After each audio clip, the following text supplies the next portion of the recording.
Ética a Nicômaco, Aristóteles, livro 2, narração, Alisson Trindade. Sendo a virtude, assim, de dois tipos, uma intelectual e outra moral.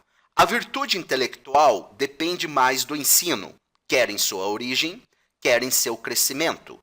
Portanto, ela precisa de experiência e também de tempo. A virtude moral resulta do hábito, de onde lhe vem também seu nome, formado por uma pequena e sutil alteração de ethos.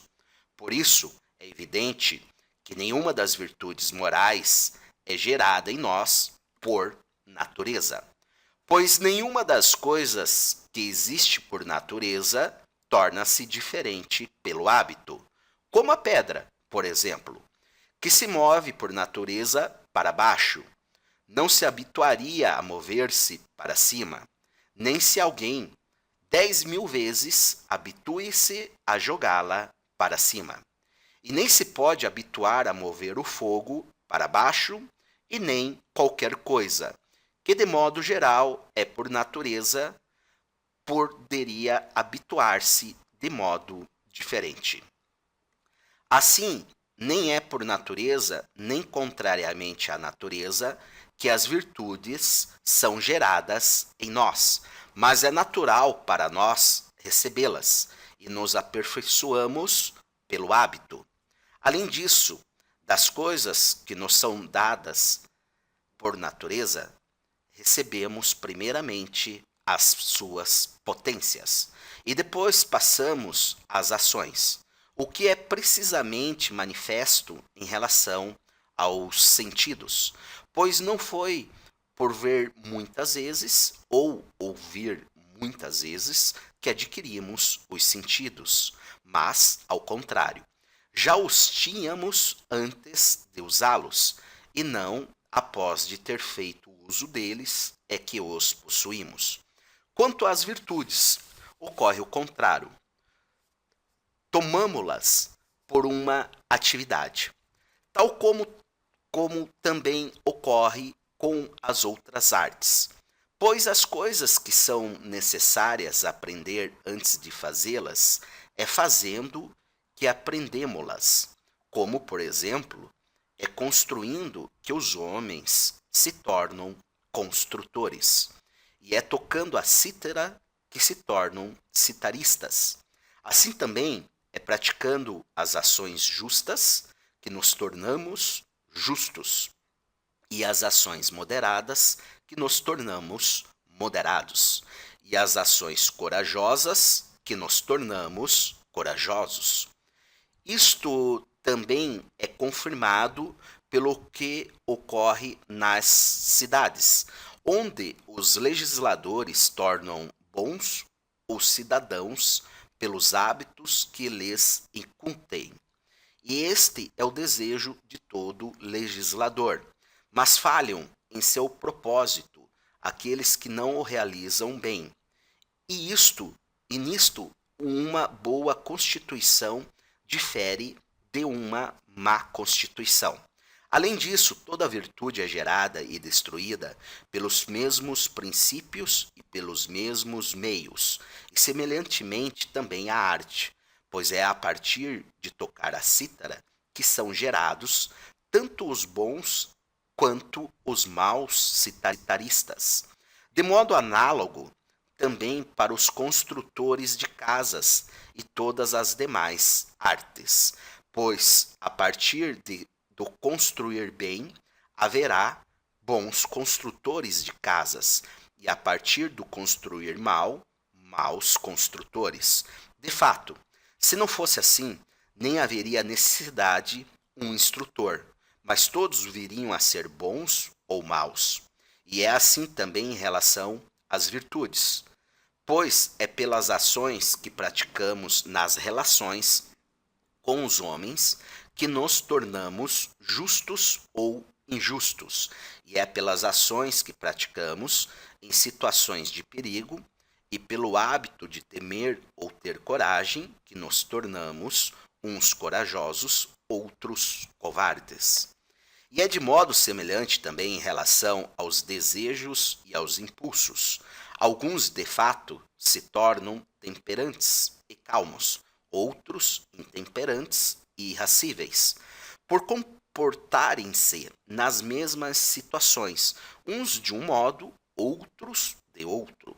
Em resumo, as disposições de caráter surgem de atividades que lhes são semelhantes. Por isso é preciso atentar às qualidades dessas ações, pois as disposições de caráter são guiadas conforme as suas diferenças. Não é insignificante, então, que desde a mais tenra infância habitue-se de uma ou de outra maneira. Mas isso é, acima de tudo, importantíssimo, visto que o presente estudo não é especulativo como os outros, pois não investigamos para que saibamos o que é a virtude, mas a fim de nos tornarmos bons, já que de outra maneira ele não serviria de nada. É necessário passar em vista o que se relaciona às ações e como se deve praticá-las, pois são elas, assim como dissemos, que determinam também a natureza de nossas disposições morais. Ora, o fato de agir conforme regra justa é comum e está subjacente, e a respeito disso será especificado mais tarde. E também o que é a regra justa e de que maneira ela se relaciona às outras virtudes.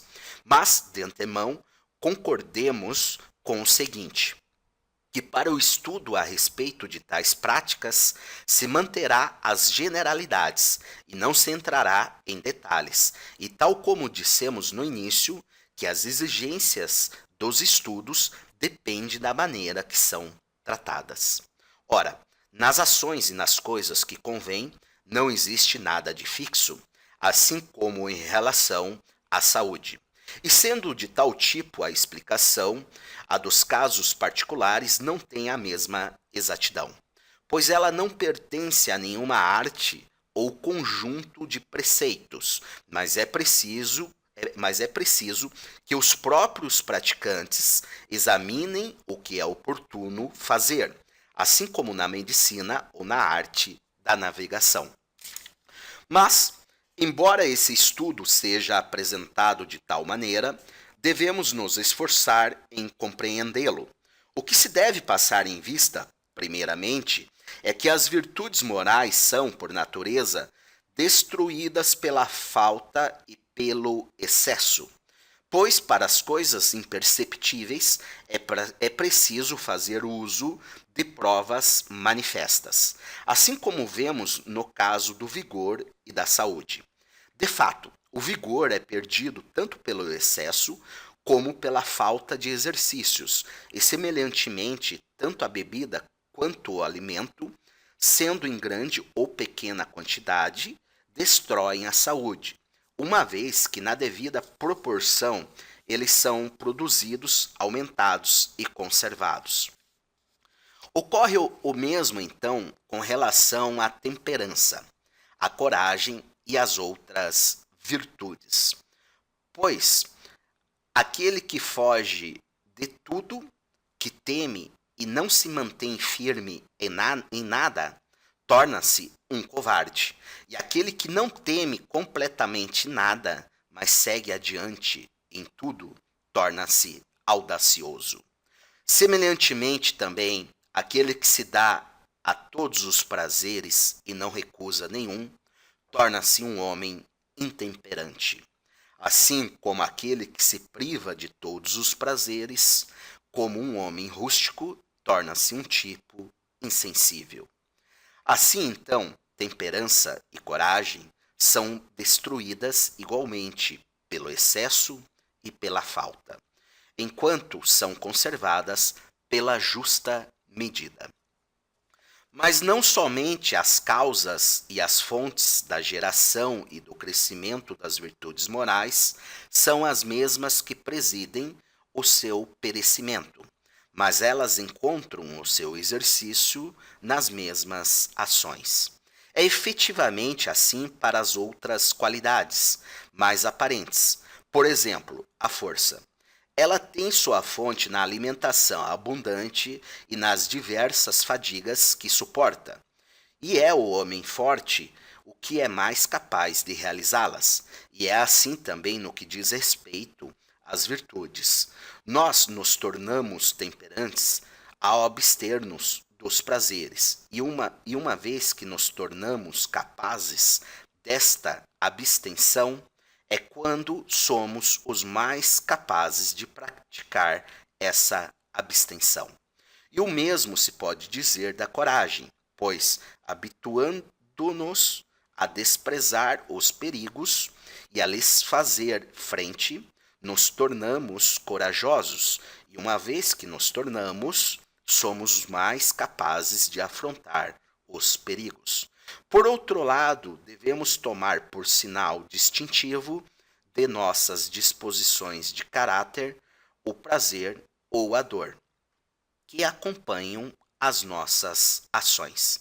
De fato, o homem que se abstém dos prazeres corporais e que se regozija desta abstenção é um homem temperante. E quando ele se aflige com ela, é um homem intemperante. E o homem que faz face às coisas terríveis e que acha aí seu prazer e não prova nada menos do que a pena, é um homem corajoso. Enquanto o que sofre é um covarde. E a virtude moral se relaciona com os prazeres e as dores. De fato, é por causa do prazer que praticamos ações más, e é por causa da dor que nos abstemos das ações belas. Por isso também devemos ser educados desde a mais tenra infância, como diz Platão, de modo a achar nossos prazeres e nossas dores onde é conveniente, pois a educação correta consiste nisso. Em segundo lugar, se as virtudes concernem as ações e as paixões, e se toda paixão e toda ação é acompanhada de prazer e de dor, por essa razão a virtude terá relação aos prazeres e às dores. Uma outra indicação é o fato de que a dor é um meio de punição, pois as punições são um tipo de cura, e é da natureza da cura trabalhar por meio de opostos. Além disso, como dissemos também mais acima, toda disposição da alma tem sua natureza em relação e em conformidade com o gênero das coisas que podem torná-la naturalmente melhor ou pior. Ora, é por causa dos prazeres e das dores que os homens se tornam maus, pelo fato de persegui-los ou evitá-los.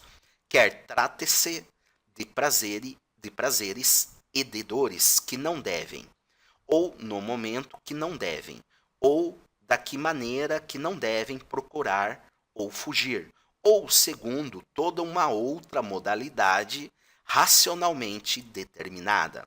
E é porque alguns definem as virtudes como sendo estados de impassibilidade e de repouso.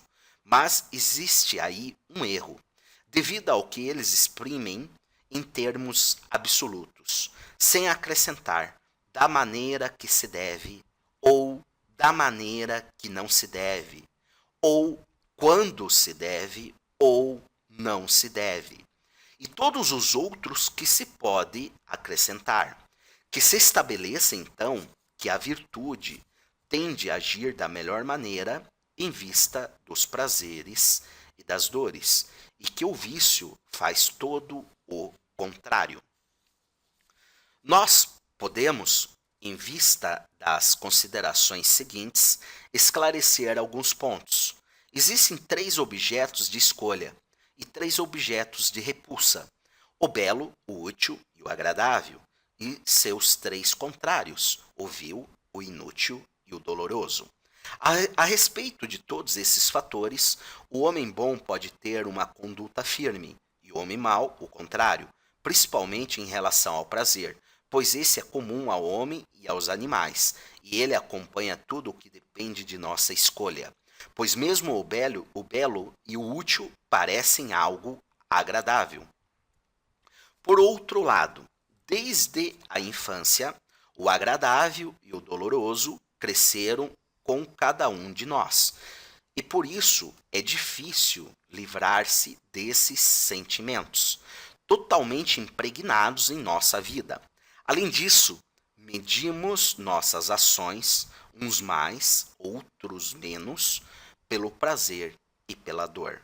Por essa razão ainda é necessário centrar todo o nosso estudo nelas, pois não é indiferente para a nossa vida que a reação ao prazer e à dor seja legítima ou ilegítima.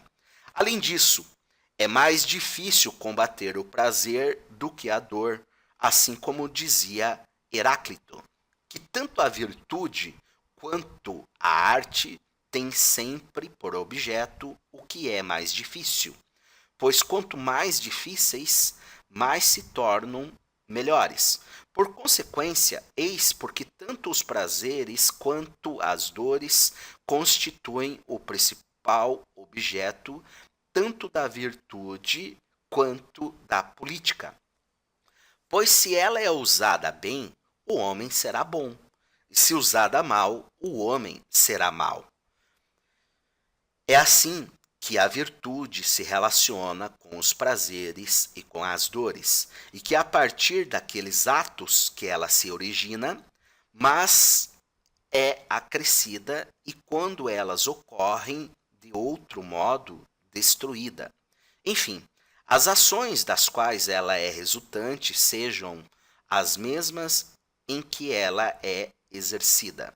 A respeito destas coisas e como agem, o consideremos como dito. Mas poderia perguntar-se o que entendemos quando dizemos que é realizando ações justas que se torna justo, e é realizando ações temperantes que se torna temperante. Pois se os homens praticam ações justas e temperantes, eles já são justos e temperantes. Assim como os que realizam ações pertencentes à gramática e à música já são gramáticos e músicos. Ou não será assim também no caso das artes? É possível, de fato, fazer uma coisa que concerne a gramática, quer ao caso, quer sob a orientação de outra pessoa, mas só será gramático se, ao mesmo tempo, fizer alguma coisa de gramatical e se faz ao modo dos gramáticos, pois isso é em si único, segundo a arte da gramática. Além disso, não existe semelhança entre o caso das artes e o das virtudes. As produções das artes têm seu valor em si mesmas, bastando então que a produção lhe confira algumas características. Do contrário, para as ações feitas segundo a virtude, não é pela presença de algumas características intrínsecas que elas são feitas de modo justo ou temperante. É preciso ainda que o próprio agente esteja em condição ao praticá-las. Em primeiro lugar, ele deve saber o que ele faz e, em seguida, escolher livremente a ação em questão e escolhê-la em vista da própria ação. Por fim, sua ação deve partir de uma disposição moral firme. Estas condições não são consideradas para a posse de uma arte, qualquer que seja ela, com exceção do saber em si mesmo, enquanto que, para a posse das virtudes, o saber só tem um papel mínimo ou mesmo nulo, diferentemente das outras condições que surgem da prática repetida das ações justas e temperantes, que possuem uma influência total. Assim, as ações são ditas justas e temperantes quando é o homem justo e temperante que as praticaria. Mas aquele que as pratica não é justo e temperante por praticá-las, mas porque as pratica do mesmo modo que os justos e temperantes praticam. Tem razão, então, de dizer que é pela prática das ações justas que o homem se torna justo, e pela prática das ações temperantes que se torna temperante. enquanto que, por não praticá-las de maneira alguma, jamais estaria em condições de tornar-se bom.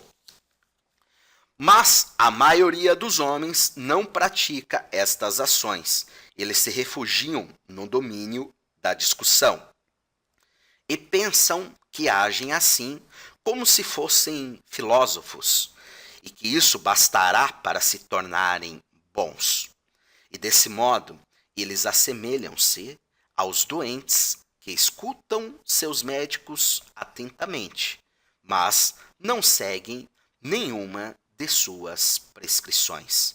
Assim como esses doentes não assegurarão a saúde de seus corpos, cuidando-se dessa maneira, a alma daqueles não se tornará melhor por tal filosofia.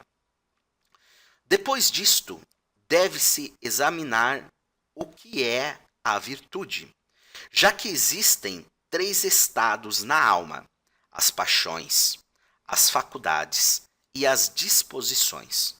A virtude seria uma delas. Entendo por paixões os apetites, a cólera, o medo, a audácia, a inveja, a alegria, a amizade, o ódio, o desejo, o ciúme, a compaixão e, de modo geral, as que são acompanhadas de prazer ou de dor. Por faculdades, os estados segundo os quais dizemos que somos capazes de senti-los, por exemplo, a capacidade de experimentar a cólera, dor ou piedade. Por disposições, nosso comportamento bom ou mau relativo às paixões. Por exemplo, em relação à cólera, se a sentimos violentamente ou não, nosso comportamento é mau e bom. Se nós o sentimos moderadamente, e assim para as outras paixões. Ora, as paixões não são nem as virtudes, nem os vícios, porque não somos chamados bons ou maus segundo as paixões, mas segundo nossas virtudes e nossos vícios. E porque não somos nem elogiados nem censurados segundo as paixões, pois não se elogia o homem que sente medo, nem se encoleriza, nem é censurado aquele que simplesmente se encoleriza, mas aquele, de certo modo, está encolerizado. Mas somos elogiados ou censurados segundo as virtudes e os vícios. Por outro lado, sentimos a cólera ou o medo de modo indeliberado, enquanto as virtudes são certas escolhas, ou ao menos não ocorrem sem uma escolha. Além disso, é em razão das paixões que se diz que somos movidos. Mas, no que diz respeito às virtudes e aos vícios, não somos movidos, mas de certa maneira dispostos. Pelas mesmas razões, elas também não são faculdades, pois não somos chamados bons nem maus, nem somos elogiados ou censurados, simplesmente por sentir as paixões. Além disso, somos capazes por natureza, mas não nos tornamos bons ou maus por natureza. Mas já falamos a respeito disso anteriormente. Então, se as virtudes não são nem paixões, nem faculdades, resta que elas sejam disposições. Assim, de um modo geral, foi dito o que é a virtude. Mas não se deve dizer apenas que ela é uma disposição de caráter, mas também de qual espécie ela é. Deve-se observar que toda virtude não só coloca em bom estado a coisa de que ela é virtude, mas também lhe permite realizar bem sua função. Por exemplo, a virtude do olho torna o olho e sua função igualmente perfeita, pois é pela virtude do olho que a visão existe em nós como convém. Do mesmo modo, a virtude do cavalo torna o cavalo ao mesmo tempo perfeito em si mesmo e bom para a corrida, para levar o cavaleiro e fazer face ao inimigo. Então, se é assim em todos os casos, a excelência, a virtude do homem só poderia ser uma disposição pela qual um homem torna-se bom e pela qual também sua própria obra se tornará boa. Como isso acontece, já indicamos, mas se considerarmos o que constitui a natureza específica da virtude, ficará mais claro. Em tudo o que é contínuo e divisível, é impossível distinguir o maior, o menor e o igual, seja na própria coisa, seja em relação a nós. E o igual sendo um meio termo entre o excesso e a falta. Entendo por meio termo da própria coisa o que se desvia em igual distância de cada um dos extremos, que é único e idêntico para todos os homens, e por meio termo em relação a nós, o que não é nem demasiado, nem muito pequeno, e não uma coisa única nem idêntica para todo mundo.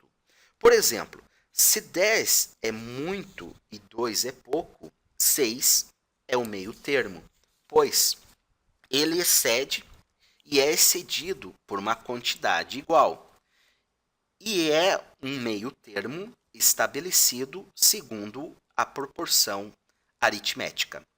Ao contrário, o meio termo em relação a nós não deve ser tomado deste modo. Se para a alimentação de um indivíduo determinado um peso de 10 minas é muito e um peso de 2 minas é pouco, não segue que o mestre do ginásio prescreverá 6 minas, pois esta quantidade talvez seja muito grande para a pessoa que a comerá, ou muito pouco. Para Milon, isso será pouco, mas para um iniciante, nos exercícios do ginásio, será muito. E o mesmo ocorre para a corrida e para a luta. Desse modo, o homem versado em uma disciplina qualquer evita o excesso e o falta. É o meio que ele procura e que ele escolhe, mas esse meio termo não é aquele do objeto, mas é aquele que é relativo a nós. Se, então, toda ciência realiza bem a sua obra, fixando o olhar sobre o meio termo e julgando assim suas obras, daí vem nosso hábito de dizer que, de obras bem realizadas, nada é impossível retirar dela, nem nada aí acrescentar, querendo significar por isso que o excesso e a falta destrói a excelência, uma vez que o meio termo a preserva. Seus bons artistas, então, como nós os chamamos, têm os olhos fixos sobre o meio termo quando eles trabalham, e se de outra forma a virtude, assim como a natureza, é mais exata e mais valiosa que qualquer outra arte, então ela é o meio termo, ao qual deverá visar. Eu entendo aqui a virtude moral, pois é ela que se relaciona com as afecções e as ações, nas quais existe o excesso, a deficiência e o meio termo. Assim, no temor, na audácia, no apetite, na cólera, na piedade e, de modo geral, em todo o sentimento de prazer e de dor. É possível encontrar o excesso e a deficiência, os quais não são bons, nem um nem outro. Ao contrário, sentir essas emoções no momento oportuno, ao objeto e às pessoas que convém, pelas razões e da maneira necessária. Isso é, ao mesmo tempo, meio termo e excelência. Características que pertencem precisamente à virtude. Ainda de modo semelhante, no que concerne às ações, pode existir o excesso, a deficiência e o meio-termo.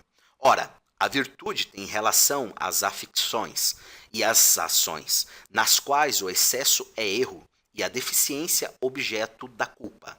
Uma vez que o meio-termo é objeto digno de louvor e acertar e ser louvada é próprio da virtude. A virtude é então um tipo intermediário, na medida em que ela visa ao meio-termo. Além disso, o erro é multiforme, pois o mal pertence ao que é ilimitado e o bem ao que é limitado, como conjecturaram os pitagóricos, uma vez que só se pode observar a regra correta de uma única maneira. Por essas razões também, errar é fácil e acertar é difícil. É fácil não atingir o fim e difícil de atingi-lo. E é isso que faz com que o vício tenha por características o excesso e a deficiência, e o meio seja característico da virtude. A bondade tem somente uma forma, mas o vício tem numerosas delas. Assim, a virtude é uma disposição de caráter relacionada a uma escolha deliberada e ocupa uma posição central em relação a nós, a qual é determinada pela razão e determinaria o homem dotado de sabedoria prática. Mas é um meio termo entre dois vícios, um pelo excesso e o outro pela falta. Mas em alguns vícios há mais ou menos do que é necessário em relação às paixões e também às ações, uma vez que a virtude descobre e escolhe a posição intermediária. Assim, acerca de sua existência e como ela se define, a virtude é um meio termo, mas com relação ao bem supremo e o mais justo, ela é um excesso. Mas nem toda ação admite um meio termo, assim como nem toda ficção, pois para algumas entre elas, sua única denominação implica imediatamente a maldade, por exemplo, a malquerença, a impudência, a inveja e no domínio das ações, o adultério, o roubo, o homicídio. De fato, essas e todas as ações e afecções similares são censuráveis como sendo más em si mesmas. Não é o excesso ou a deficiência delas que censuramos. Não se pode também, em vista de tais coisas, dizer que o bem ou o mal depende das circunstâncias. Por exemplo, cometer adultério com a mulher que convém, na época e da maneira que convém, mas o simples fato de cometê-lo já é uma falta. É igualmente absurdo supor que cometer uma ação injusta, covarde ou desregrada comporta um meio termo, um excesso e uma falta. Pois existiria nesse momento um meio termo quanto ao excesso e à falta, um excesso de excesso e uma falta de falta. Mas do mesmo modo que para a temperança e a coragem não existe excesso e falta, pelo fato do meio termo ser em um sentido, um extremo, também para as ações que nós falamos, não existe mais nem o meio termo, nem o excesso, nem a falta. Pois qualquer que seja o modo que sejam realizadas, elas constituem faltas. Pois, de uma maneira geral, não existe nem o meio termo do excesso e da falta, nem excesso e falta de um meio termo. Nós não devemos somente nos ater a estas generalidades, mas é necessário aplicá-las às virtudes particulares. De fato, entre as proposições que tratam de nossas ações, aquelas que são universais são mais amplas, e aquelas que se juntam aos particulares são mais verdadeiras, pois as ações possuem relação com fatos individuais e nossas proposições devem estar de acordo com eles. Tomemos, então, os exemplos de virtudes particulares em nosso quadro. No que diz respeito ao medo e à temeridade, a coragem é o meio termo. E entre aqueles que excedem, aquele que o faz por falta de medo não recebeu um nome. Muitos estados, aliás, nem possuem nome. Uma vez que aquele que o faz por audácia é um temerário, e aquele que excede no medo e mostra falta de audácia é um covarde. Quanto aos prazeres e dores, não todos, mas em um nível intermediário que se observa as dores. O meio termo é a temperança e o excesso a intemperança. As pessoas que se mostram deficientes quanto ao usufruto dos prazeres raramente são encontradas, o que explica que tais pessoas não receberam um nome particular, mas chamemos-lhes insensíveis. Quanto à ação de dar e obter riquezas, o meio termo é a liberalidade, e o excesso e a falta são, respectivamente, a prodigalidade e a avareza. E de modo oposto que nessas ações ocorre excesso ou falta, de fato, o pródigo se excede no gasto e é deficiente na aquisição, ao passo que o avarento, por sua vez, excede na aquisição e é deficiente no gasto. Pelo momento, nós traçamos aqui um simples esboço, muito sumário, que deve nos bastar para nosso desejo. Mais tarde, esses estados serão definidos com mais precisão. Quanto às riquezas, existem também outras disposições. O meio termo é a magnificência, pois o homem magnificente difere do homem liberal, já que o primeiro vive num ambiente de grandeza e o outro em um ambiente mais modesto. O excesso é a falta de gosto ou a ostentação.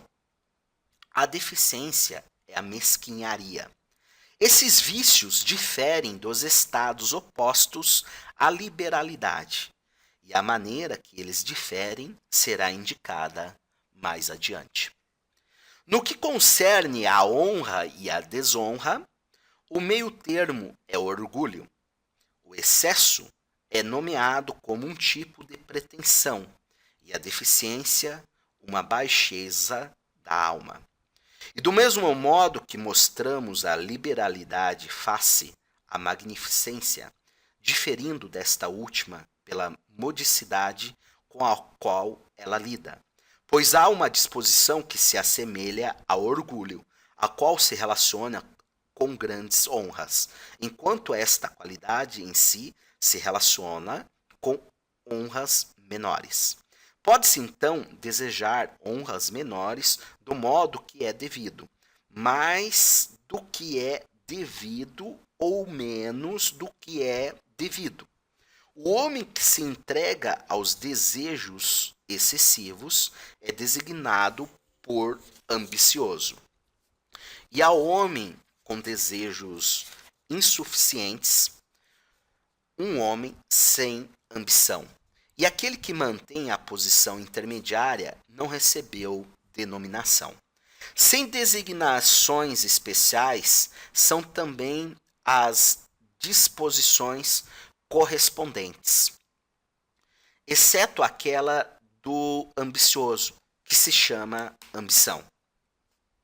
Daí vem que os extremos disputam o lugar do intermediário, e ocorre de nós mesmos chamarmos aquele que ocupa a posição intermediária tanto de ambicioso quanto de desprovido de ambição. E reservamos nossos elogios tanto ao ambicioso quanto àquele desprovido de ambição, Por qual razão agimos assim? Nós adiremos na sequência.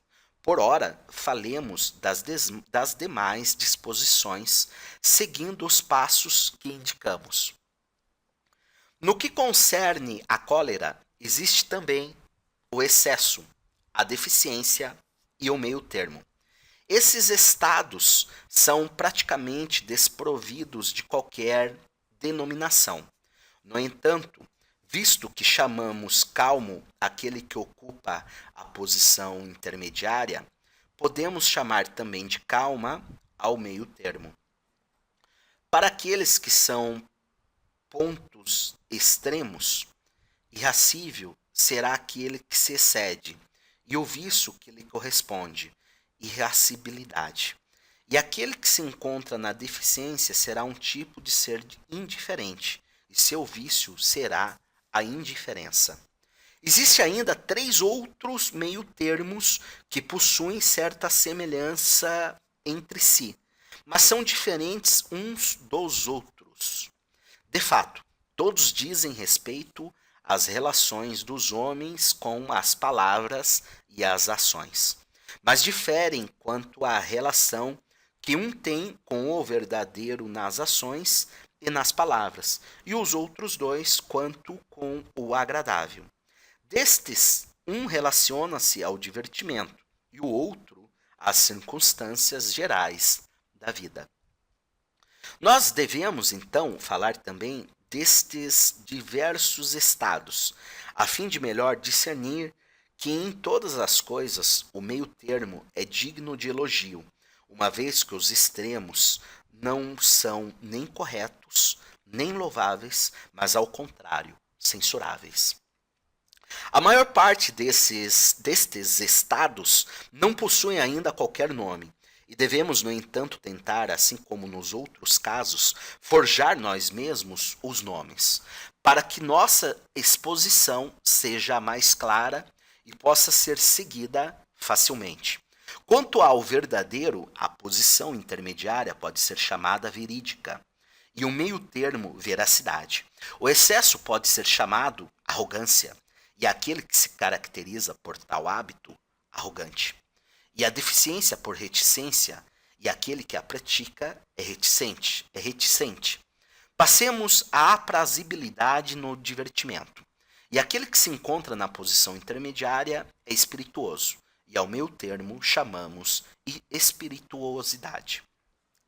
O excesso, insolência, e aquele que a pratica, insolente.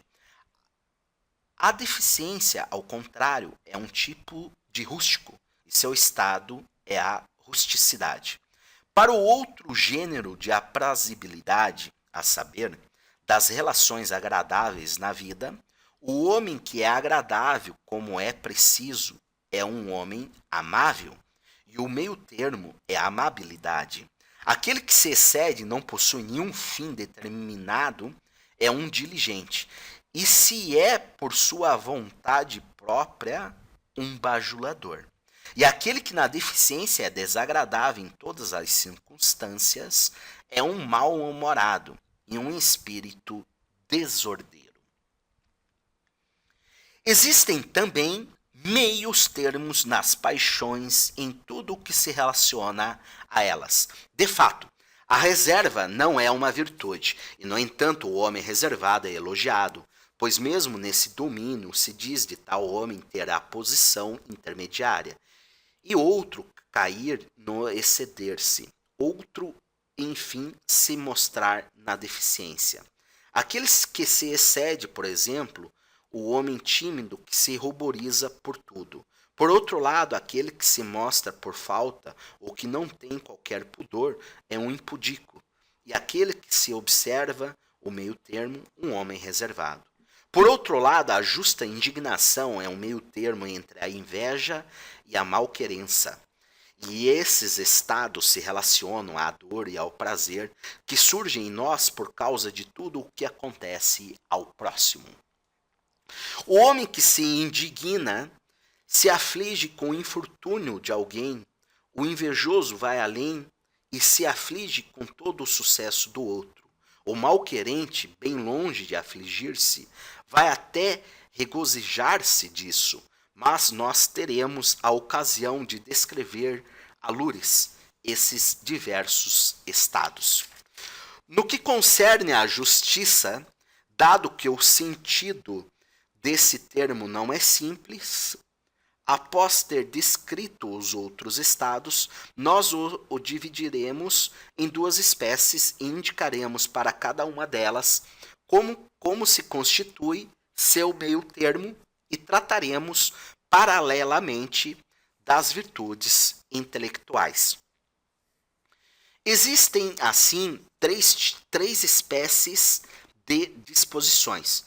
Duas são vícios, que compreende também excesso e deficiência. E uma única virtude, que consiste no meio termo. E cada uma destas disposições é, de certa maneira, oposta a todas.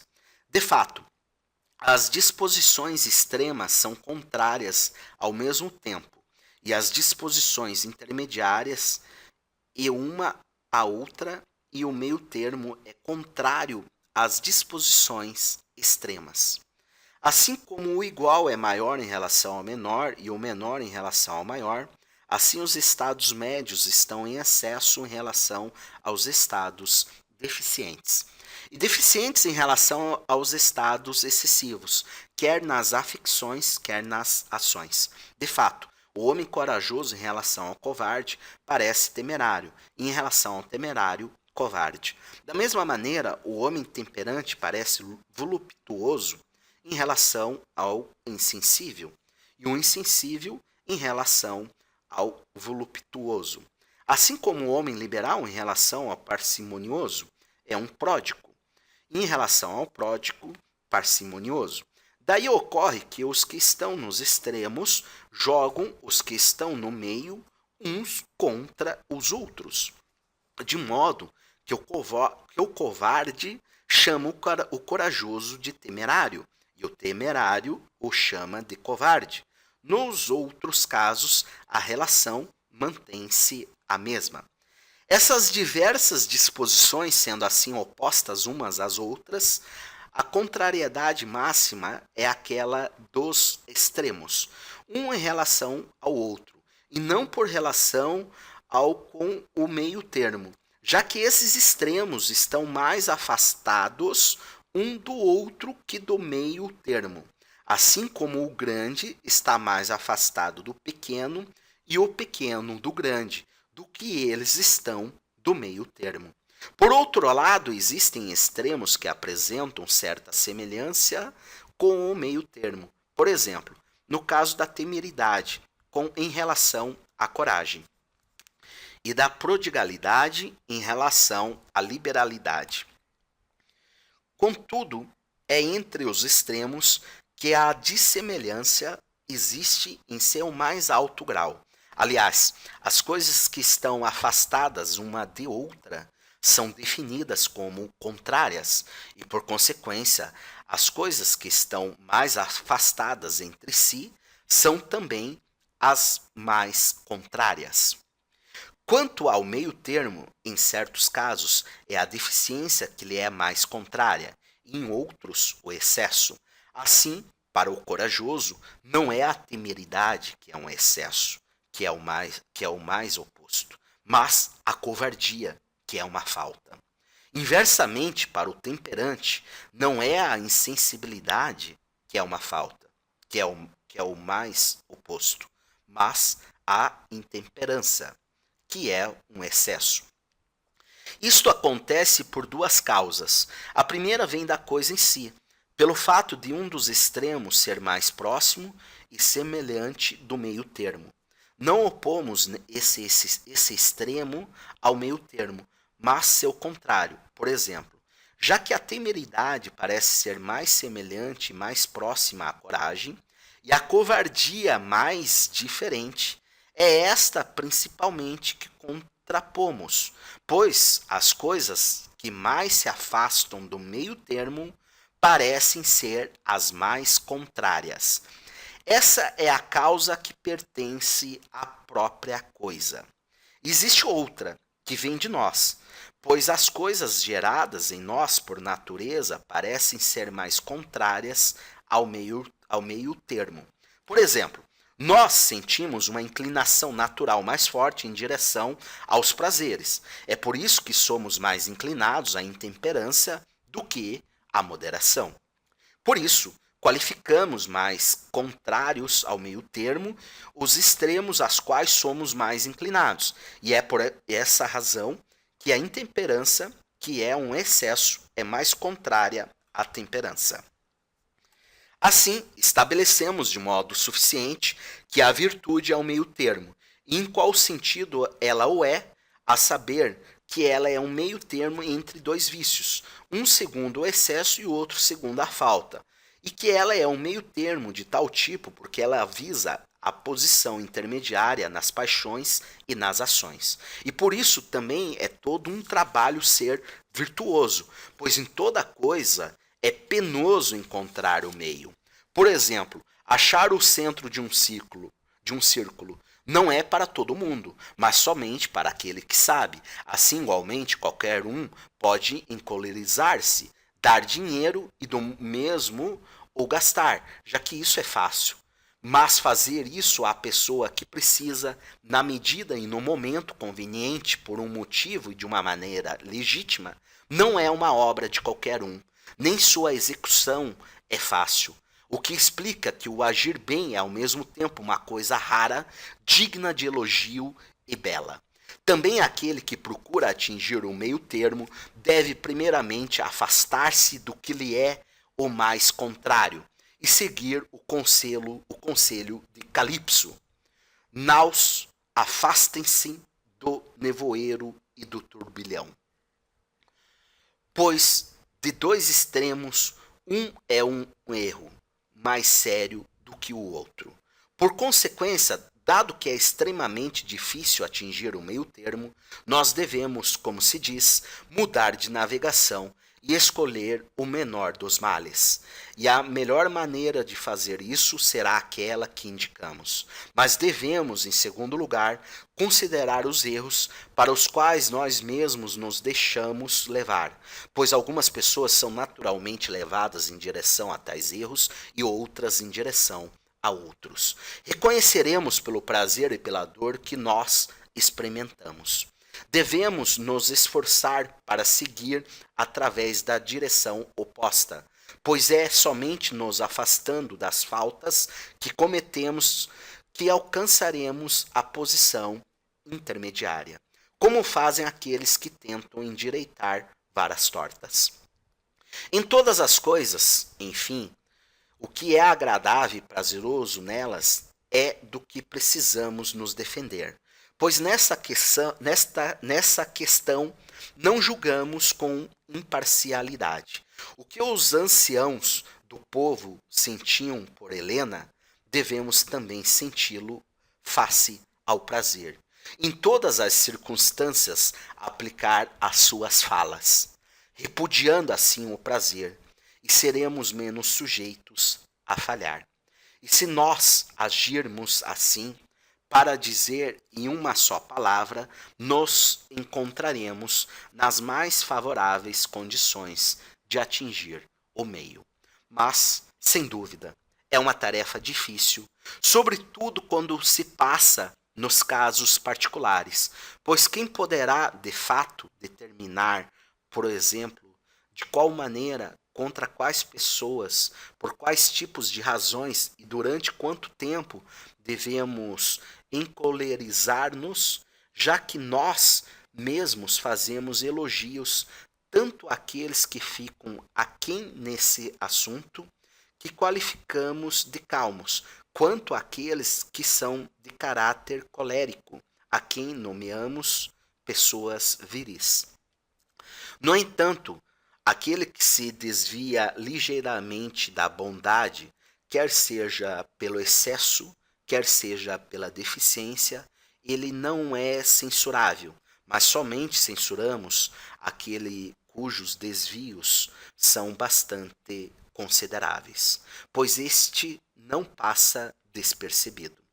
Quanto a dizer até que ponto, em qual medida o desvio é repreensivo, é algo que não se pode determinar racionalmente, como é, aliás, o caso para todos os objetos percebidos pelos sentidos. Tais coisas dependem de circunstâncias individuais, e a discriminação depende da percepção.